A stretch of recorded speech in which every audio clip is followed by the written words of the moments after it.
Authors Press.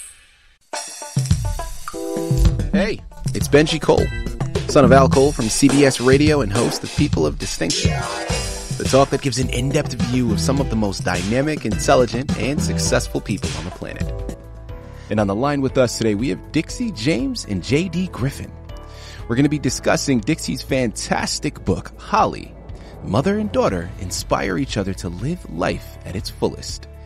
And guys, listen, Dixie was brought to our network today by some of the best movers in the business, Authors Press Publishing. So if you have a book that you'd like moved, do yourself a favor and contact our great friends over at Authors Press. You can find out more information on them at authorspress.com. And guys, listen, it is an absolute pleasure to have Dixie and JD both here on the line. Okay, the moment you start to do any research on the book, you instantly understand what we're going to be discussing today. Guys, this is an inspirational, true story, and I absolutely love it.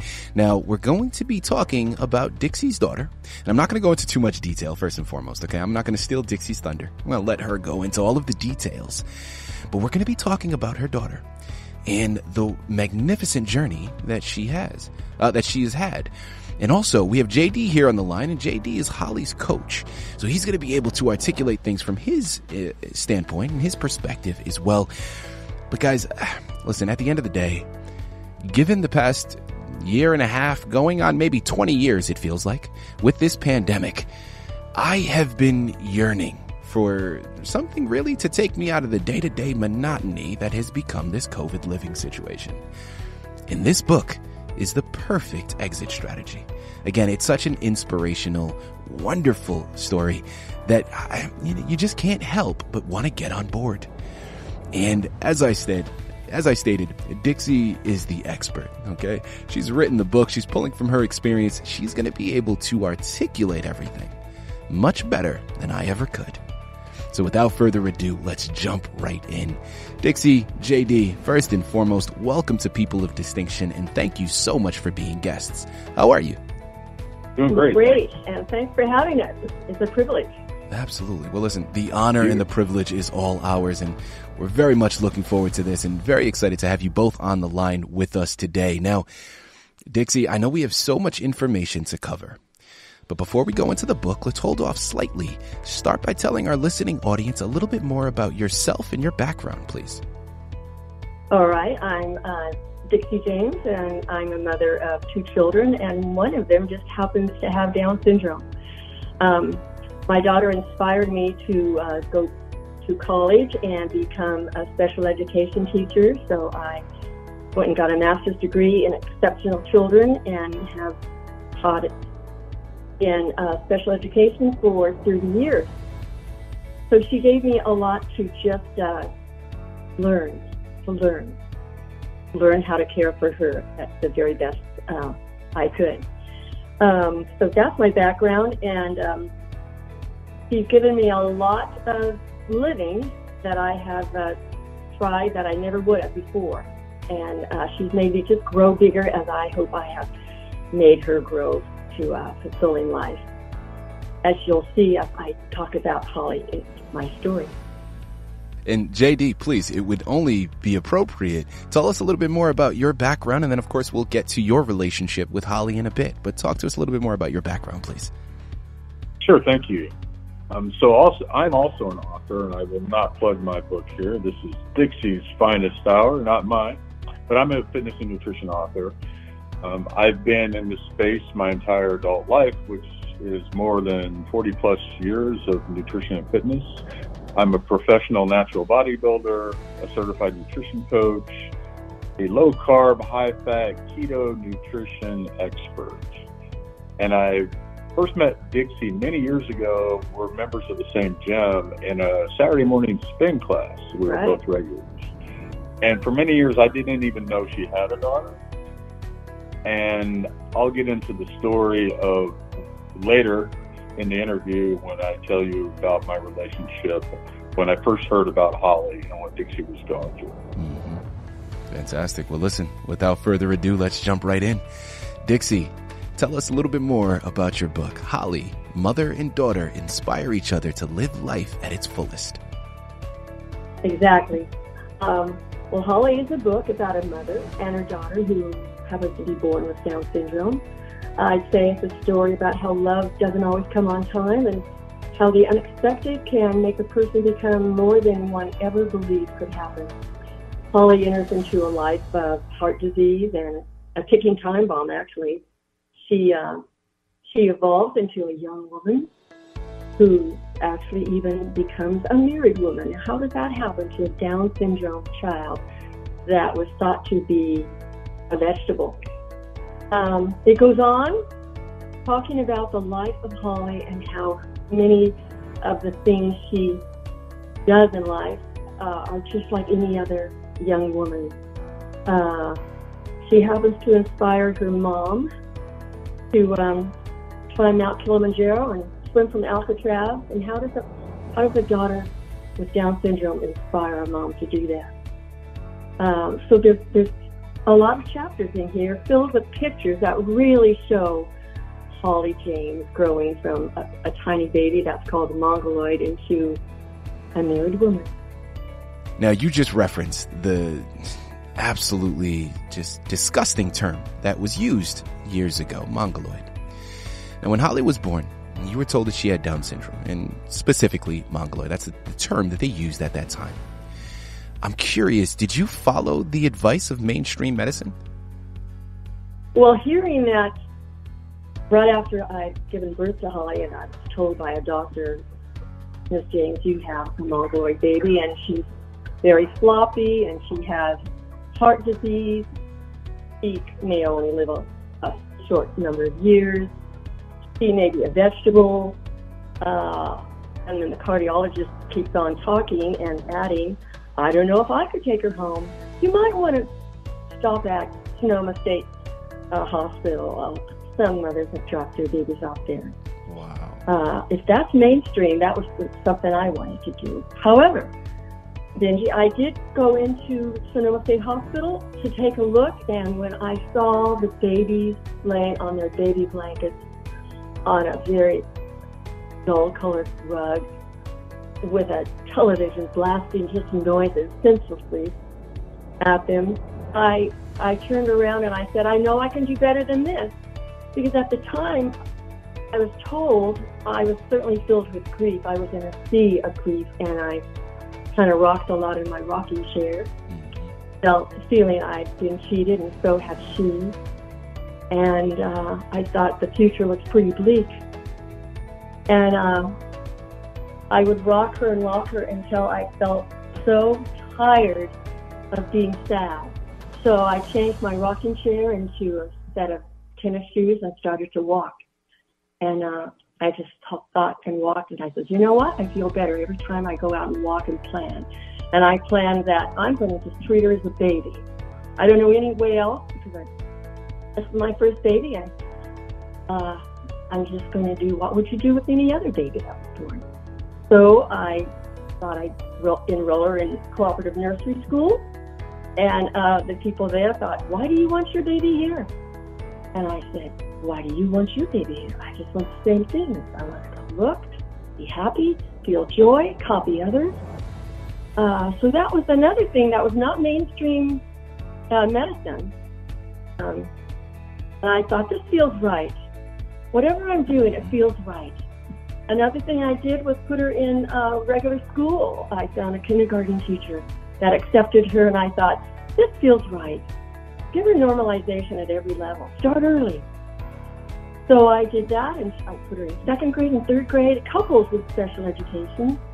And then I started travel training her to take the bus to go to Special Olympics. And after 10 tries of getting it right, I said, okay, Holly, you know it. I don't have to follow you in my car anymore. And I just went on feeling she's growing like regular children, and follow your lead. What's common sense? What feels right? Everything I did was not mainstream education or mainstream medicine in the 1970s. I found out, Benji, that everything I did now is mainstream. Now we have education that says, let's take our children home and not even suggest Sonoma State hospitals. Let's give them inclusion education. Let's put them in sports. let's give them employment opportunities. Like Holly happened to find a great job at Goodwill, and she stayed there 27 years employed, making her own money, and she was happy to pay taxes. And along the way, she met a wonderful man, because I had her in the gym working out, and she happened to come across a John Shapiro, who was a bodybuilder at the gym. And he proposed to Holly. And she came home one day and she said, "Guess what? John proposed. How do I be a good wife, Mom?" I mean, those were great words coming from someone who was supposed to be a vegetable. And it showed me, Benji, that doctors can be wrong. And if we just follow what feels right, what feels like you would do with any other baby, it made sense. And I think it turned out to be pretty special. And I just want to send you a quote over the phone of how my daughter was speaking and how she was feeling and what she was capable of. Here's a couple of quotes from Holly, unedited. "If you are available, you could do my laundry for me. Jill's not home," which happened to be someone who looked after her a little bit. "She's on a business trip and she told us not to use the machine. You can also do my finger test," and this happened to be for diabetes.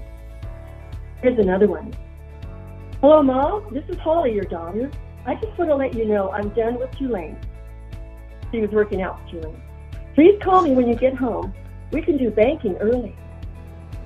Here's another one. "Hello, Mom. These are all, I want to reference. These were emails, not emails, they were texts. And I saved them because I just thought they were so special, coming from my daughter with Down syndrome. So here's another one. "Hello, Mom. Do you need me today? I'll be upstairs changing my clothes. If you need me, call me and let me know." I love the way she's thinking, and I love the way she can express herself, which is exactly what I wanted her to have. Speak up for yourself. Know what's important. Know what you love. She was certainly born with enthusiasm, and that's something that I don't think you can teach.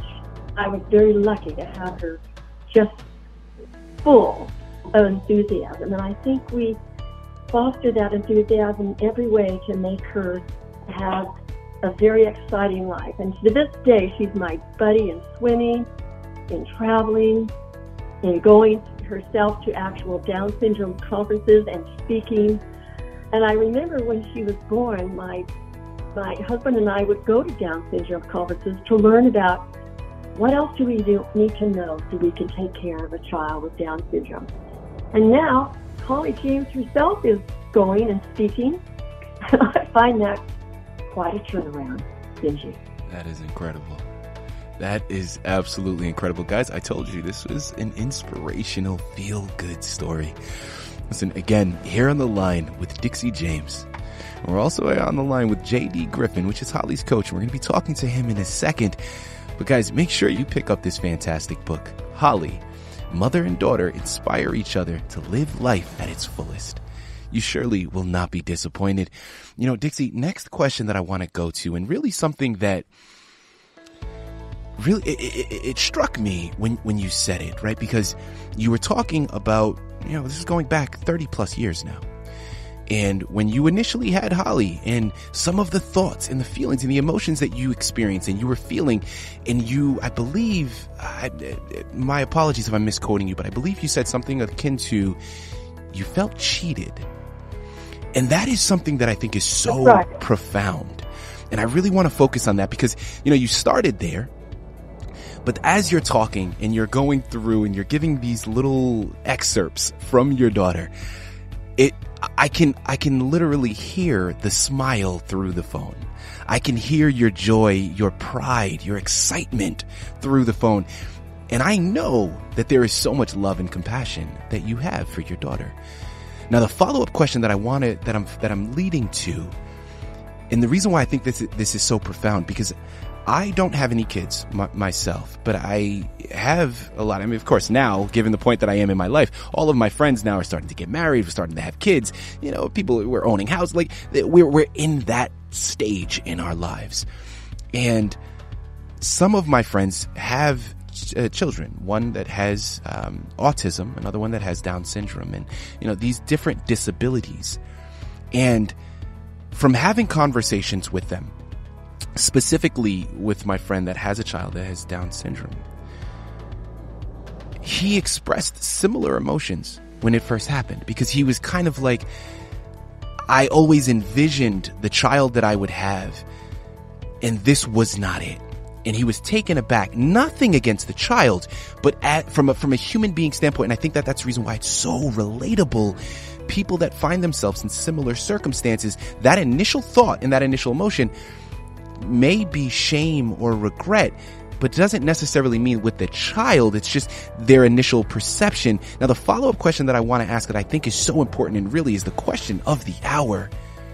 For new parents of a special needs child, what would you like them to know? Not only about how to raise a special needs child, but about some of those initial emotions and thoughts that come up, and how, listen, that's not something to be ashamed of. It's not something to be discouraged. It is normal.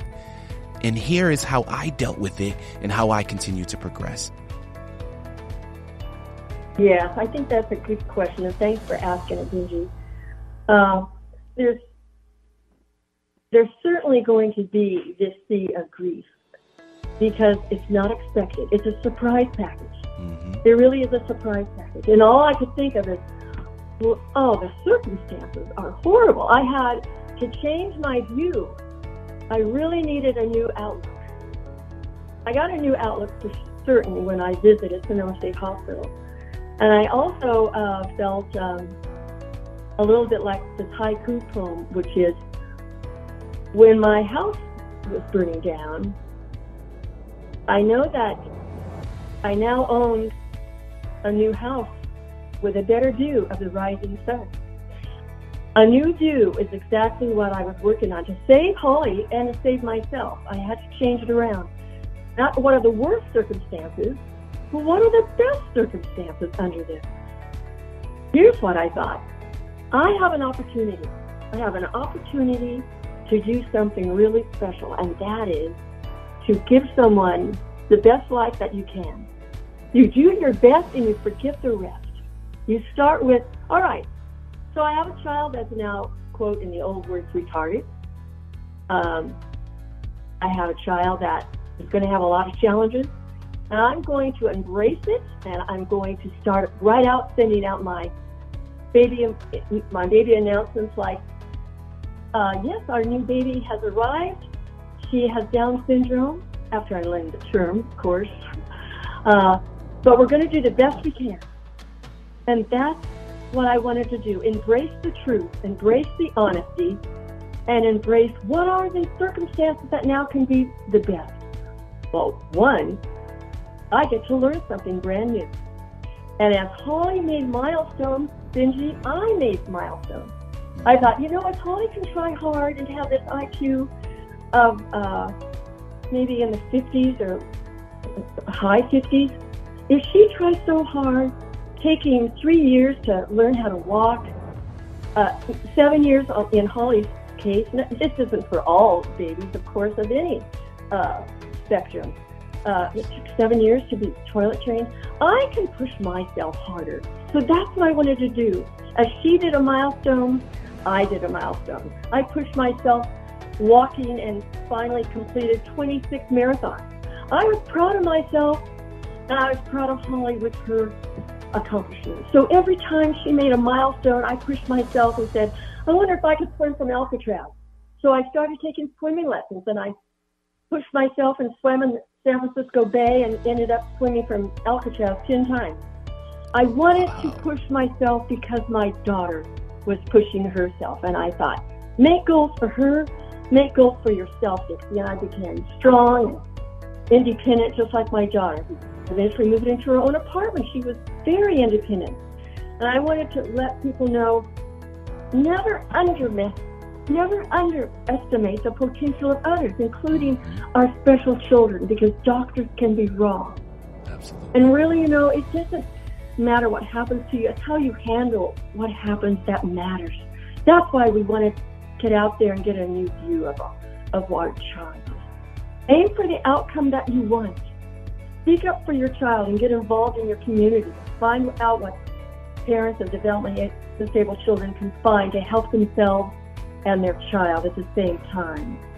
And my movement, I think, helps me get out and think strongly and become confident. And I think if we put our child into moving, like get him into Special Olympics or get him into the gym or find something he loves to do, it's an outcome that we want for both of us that makes it strong. And I'll leave you with one more time in Holly's words. This is from her cell phone at age 32. Hello, Mom. I'm doing more exercise. I'm being careful about what I'm eating, going out for lunch, not breakfast. Call me back. I'm with my cell phone. Have fun, Mom. I love you. I love it. I love it. I love it. I mean, listen, I've been smiling this entire time. I can't. My cheeks are going to be hurting by the time I'm done with this. This is fantastic. Thank you so much for sharing. You know, I'm going to transition slightly because, guys, listen, I can continue to go down this rabbit hole. We can continue to talk about these amazing attributes to the book. But you know what you got to do, okay? So we're going to limit that slightly so we can leave more to the imagination there for you. But JD, I want to quickly transition to you because you have done something remarkable. You helped Holly lose 80 pounds.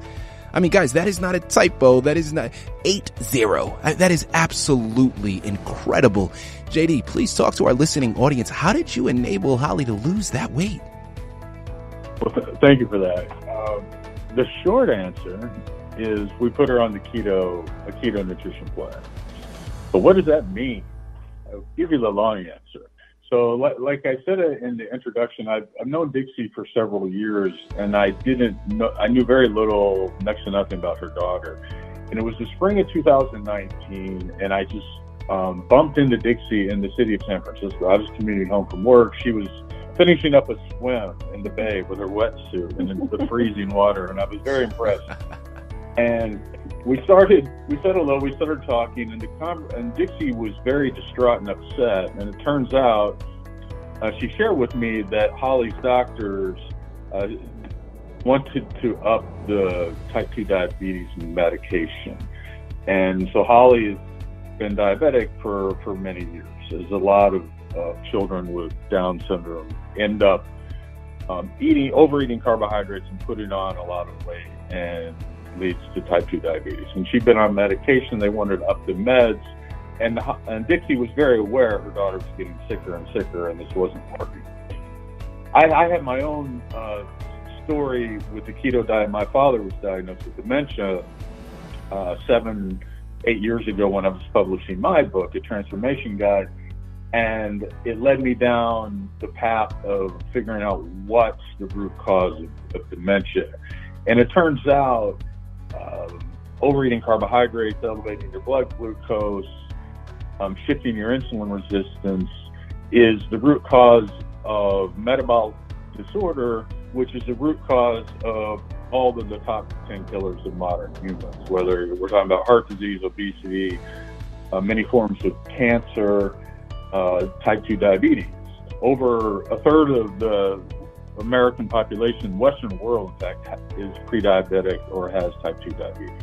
So I was very familiar. So my nutrition coaching has led me to become a keto guru, and I work with people, not with people who want to lose 30 pounds so they look good in their wedding photos on the beach, but I want to help people improve their life and reverse type 2 diabetes. So Dixie telling me all this, what she didn't know is I had an answer that she had not heard of. She had been following the advice of the doctors, and which most people do, because most of mainstream medicine has pretty much got it all wrong. And they just think more exercise, cut calories, but they don't change what it is people eat. And that's why most diets fail. So we arranged to meet. I remember the first time I met with both of them, mother and daughter. And it turns out Holly was just a great person to coach. She was very much aware of the problem. She saw, at the time, I believe she was 45, 46 years old.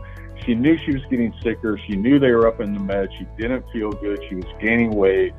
over the course of the years, she'd worked with her doctors had directed her towards so-called nutritionists and some diet experts, and nothing had worked because it was the traditional, just eat less calories and you'll be fine. So they agreed to try a keto nutrition plan. And what that really means is it's not about measuring calories, it's about changing the macronutrient profile of your meals. And I can explain that very briefly. Everything you eat is one of three macros. It's either a carbohydrate, a fat, or a protein. And in keto, you essentially reduce carbohydrates down to a very small percentage of what you eat. So it's low carb, it's high fat, and it's moderate protein. So you have to choose keto-friendly foods.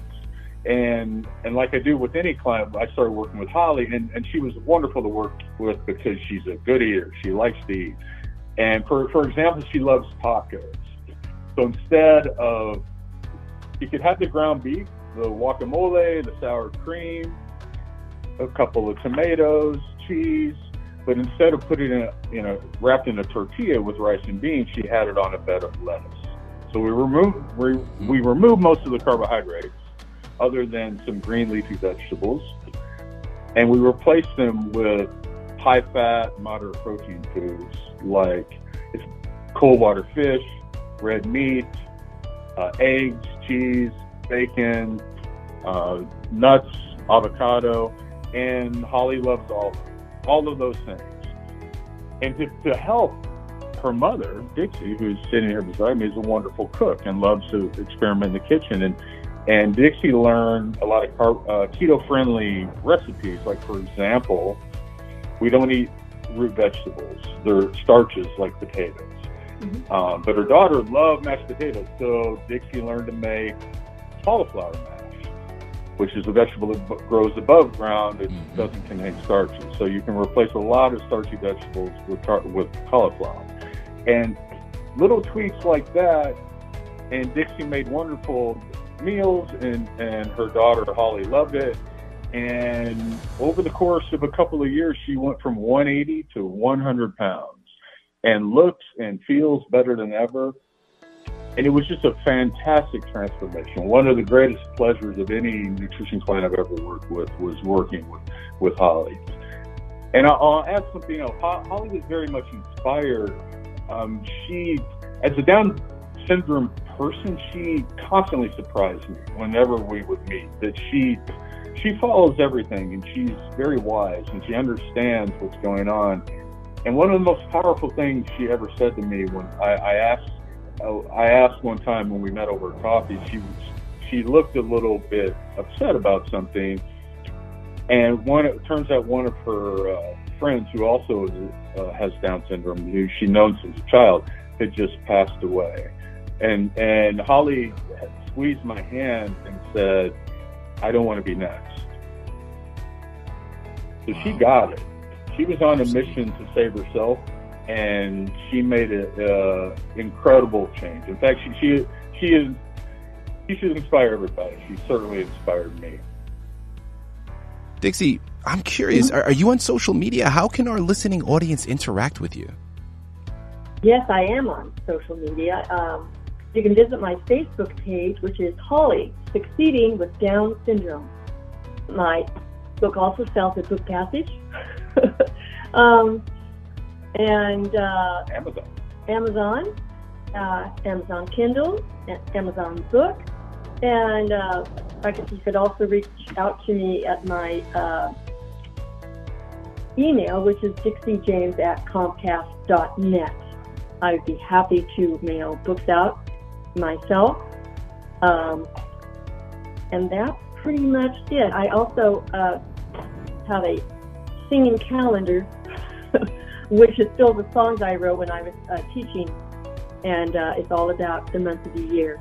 I have those too, if anybody wanted to have some songs that to be sung by children, learning about the months of the year. But this book is pretty exciting to me. We finished it in July, this new book about Holly, and it was one of my, as far as I'm concerned, my one of my greatest achievements, because Holly and I did this together.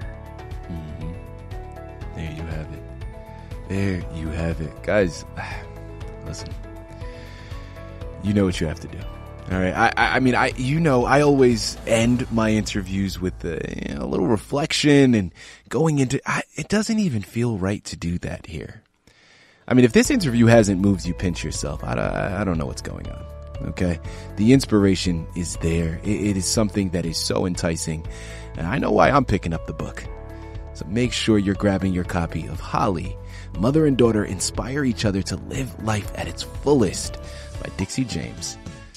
Dixie, JD, this has been such an honor. Thank you once again for both of you being guests with us today on People of Distinction. Thank you, Benji. Really appreciate you. Thank you.